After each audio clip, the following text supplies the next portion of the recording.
নোয়াপাড়া বিধানসভায় এবার বাম মনোনীত সিপিএম প্রার্থী সিআইটিইউর উত্তর চব্বিশ পরগনা জেলা সম্পাদক লড়াকু নেত্রী গার্গী চট্টোপাধ্যায়। নির্বাচনী লড়াইয়ে অংশ নিয়েই প্রচারের স্ট্র্যাটেজি নিয়ে সংবাদ মাধ্যমের মুখোমুখি গার্গী।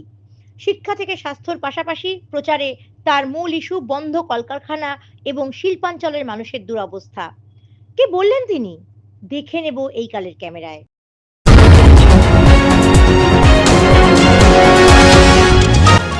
আপনারা দেখছেন এই কাল .in, সঙ্গে থাকুন, ভরসা রাখুন।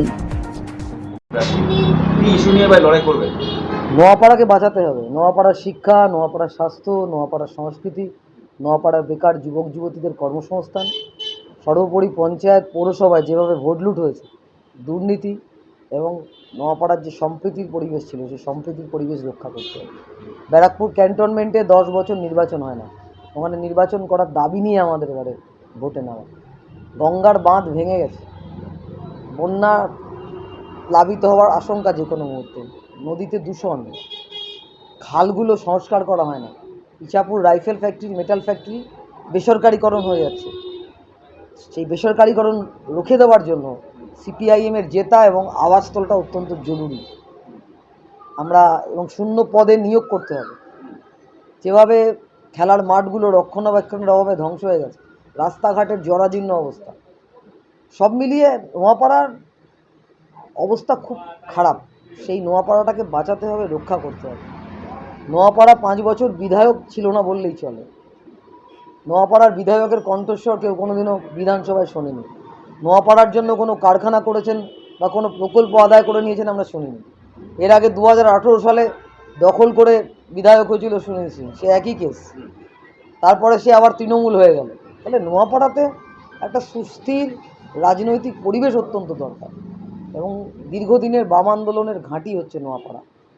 সেই নোয়াপাড়াতে আবার নতুন করে নোয়াপাড়ার শিল্পাঞ্চল হবে, যে শিল্পাঞ্চল একসময় ছিল।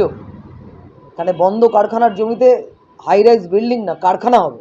সেই অঙ্গীকার নিয়ে আমরা এবারে ভোটে মানুষের কাছে যাব। মানুষ যদি সিপিআইএমকে জেতায় তাহলে শক্তিশালী বিরোধী কণ্ঠস্বর শোনা যাবে বিধানসভায়। এবং আমরা মনে করছি যে নোয়াপাড়ার মানুষের কণ্ঠস্বর বিধানসভায় পৌঁছানো অত্যন্ত জরুরি।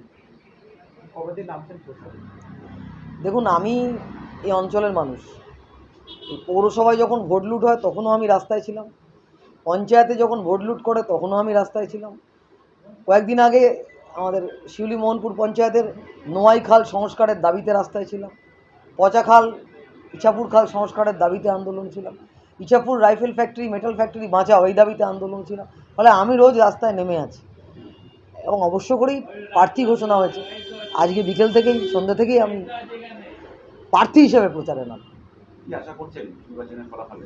দেখুন, নোয়াপাড়ার মানুষের প্রতি আমার ভরসা আছে, আশ্বাস আছে, বিশ্বাস আছে। এই নোয়াপাড়া এবার সিপিআইএমকে কেন্দ্র থেকে জেতাবে, এই ভরসা আমাদের আছে। না, আন্দোলন সংগ্রামে ওরা আমি মনে করি না। পশ্চিমবাংলার যে কোনো প্রান্তে যে কোনো নাগরিক ভোটে দেখাতে পারে, কিন্তু এখানের আন্দোলন সংগ্রামের সাথে আমি দীর্ঘদিন যুক্ত আছি। পার্টিতে, আমাদের পার্টিতে তো ওরকমভাবে এদল ঘুরে আসা লোক ক্যান্ডিডেট হয় না।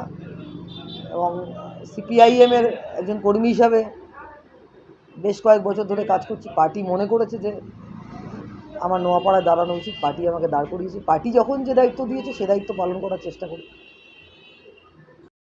নোয়াপাড়া থেকে শোভনলাল রাহার প্রতিবেদন, এই কাল।